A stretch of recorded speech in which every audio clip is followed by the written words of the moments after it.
नमस्कार दोस्तों, मैं doctor Vinayak Kubal, MD medicine Badlapur के स्पंदन हॉस्पिटल से आपके साथ जुड़ रहा हूं। आज का वीडियो बनाने का कारण ये है कि इन दिनों में काफी सारे ऐसी खबरें आती है कि अचानक किसी को अपनी जान गंवानी पड़ी, किसी की मृत्यु हो गई, किसी को दिल का दौरा पड़ा, किसी को लकवा मार दिया। ऐसी जब खबर आती है,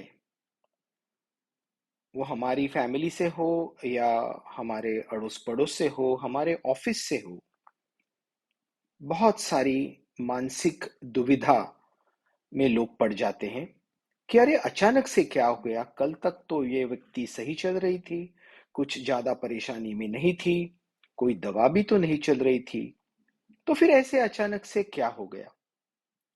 इसी सवाल का जवाब लेने के लिए इस वीडियो को बनाने का प्रयोजन हमने किया है।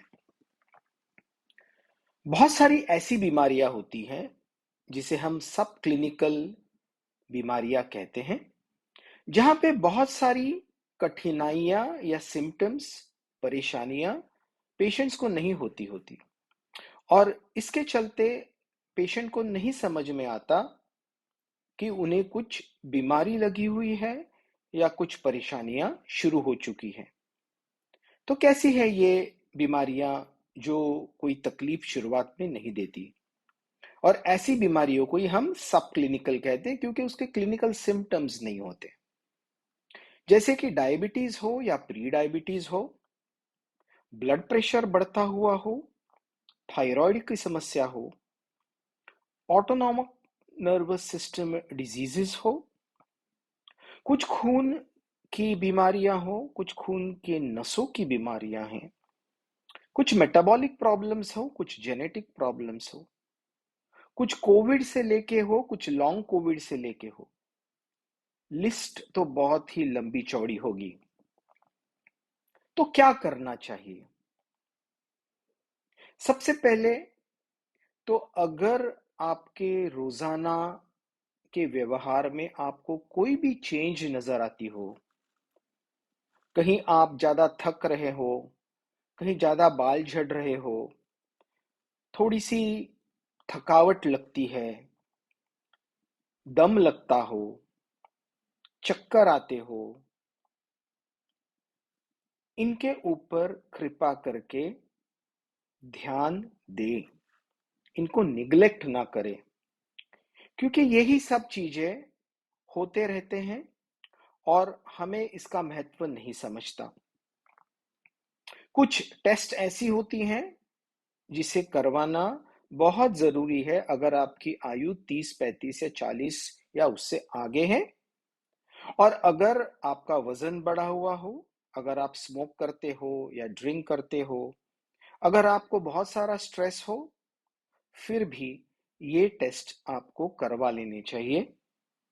इसमें एक stress test, homocysteine, vitamin D की मात्रा, baseline ECG, lung function test, lipid profile, insulin level, glycosylated HbA1c level, vascular age, body composition index, ये टेस्ट बहुत सारी जानकारी हमको देंगी।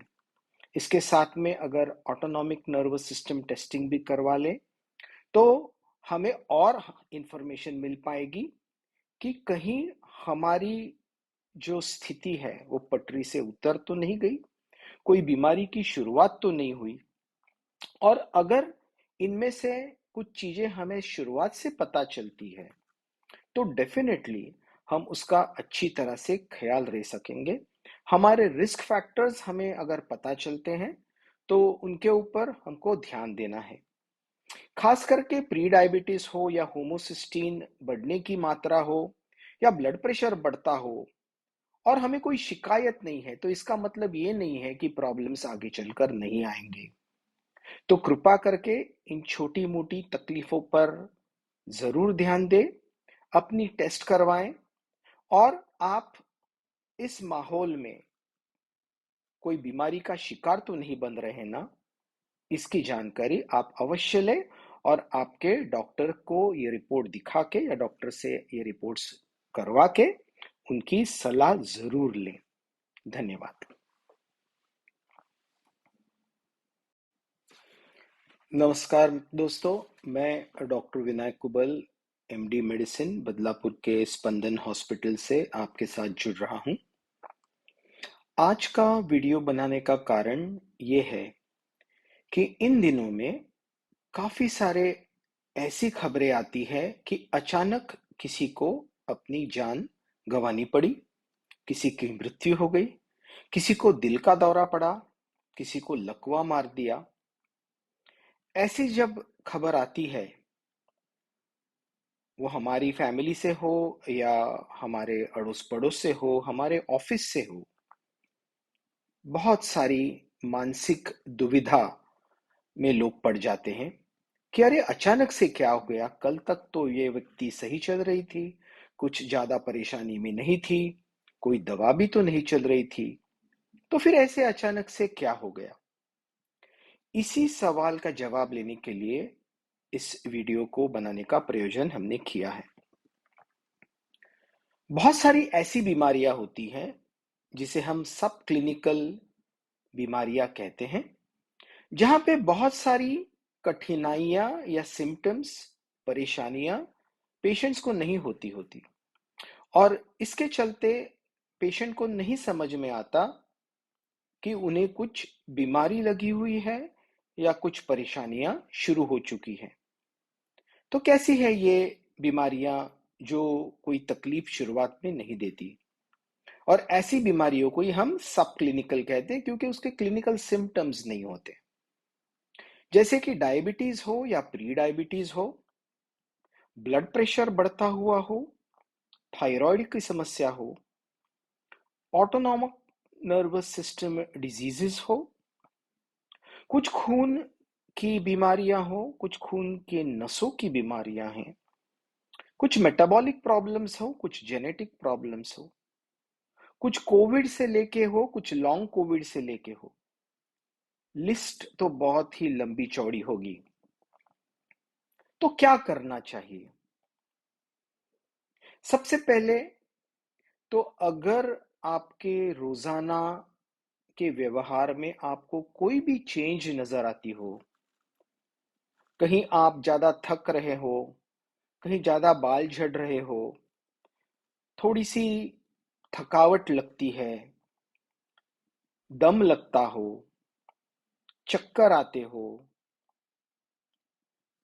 इनके ऊपर कृपा करके ध्यान दें, इनको निग्लेक्ट ना करें, क्योंकि यही सब चीजें होते रहते हैं और हमें इसका महत्व नहीं समझता। कुछ टेस्ट ऐसी होती हैं जिसे करवाना बहुत जरूरी है अगर आपकी आयु 30, 35 या 40 या उससे आगे है, और अगर आपका वजन बढ़ा हुआ हो, अगर आप स्मोक करते हो या ड्रिंक करते हो, अगर आपको बहुत सारा स्ट्रेस हो, फिर भी ये टेस्ट आपको करवा लेने चाहिए।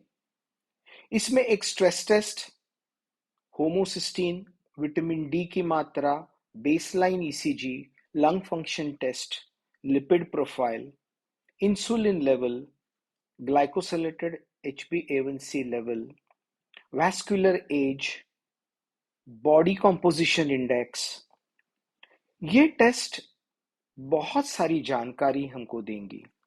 इसके साथ में अगर ऑटोनॉमिक नर्वस सिस्टम टेस्टिंग भी करवा लें तो हमें और इंफॉर्मेशन मिल पाएगी कि कहीं हमारी जो स्थिति है वो पटरी से उतर तो नहीं गई, कोई बीमारी की शुरुआत तो नहीं हुई। और अगर इनमें से कुछ चीजें हमें शुरुआत से पता चलती है तो डेफिनेटली हम उसका अच्छी तरह से ख्याल रख सकेंगे।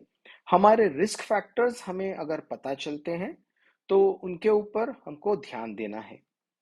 खास करके प्री डायबिटीज हो या होमोसिस्टीन बढ़ने की मात्रा हो या ब्लड प्रेशर बढ़ता हो और हमें कोई शिकायत नहीं है, तो इसका मतलब ये नहीं है कि प्रॉब्लम्स आगे चलकर नहीं आएंगे।